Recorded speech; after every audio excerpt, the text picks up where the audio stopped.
পেশি আর লেবু, তোরা দুজনে এখানে চলে আয়। স্যার এসে গেছি। স্যার আমিও এসে গেছি বটে। পেশি মন দিয়ে শোন, ধর তোদের বাড়িতে হঠাৎ করে লেবু বেড়াতে এসেছে। এবার যখন লেবু চলে যাবে তখন তুই লেবুকে কি বলবি, এটা অভিনয়ের মাধ্যমে দেখা। পেচি রে, তাইলে আমি এখন যাই বটে। না লেবু না, তুমি আমাকে একা ফেলে রেখে এভাবে চলে যেতে পারো না। তুই আমাকে আর আটকাইস না, আমার এখন যেতেই হবে। যাবেই যখন, তখন আর 30 মিনিট দাঁড়িয়ে যাও লেবু। আমার মা ডিমের ঝোল রান্না করছে, ওটা খেয়েই তুমি যাবে।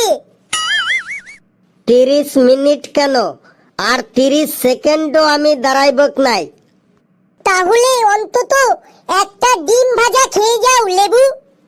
না, ডিম ভাজাও খাবক নাই, আমি চললাম বটে।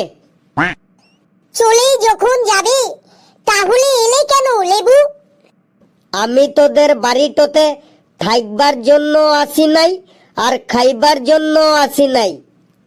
তাহলে তুমি কেন এসেছো বলো বলো। চুপ করে থেকো না লেবু, থাকবেই না যখন আবার খাবেই না যখন, তখন এই অসময়ে তুমি আমাদের বাড়িতে কেন এসেছো বলো বলো। বলবো এই অসময়ে তোদের বাড়িটোতে আমি কেন এসেছি বটে? বলো বলো। আমার বলতে লজ্জা করছে বটে। না লেবু না, লজ্জা ঘৃণা বাদ দিয়ে বলো, তুমি আমাদের বাড়ি এই অসময়ে কেন এসেছো?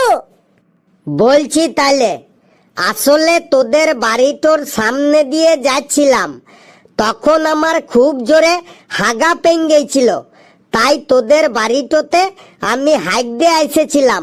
হাগাটো হয়ে গেছে, এইবার আমি যাচ্ছি বটে।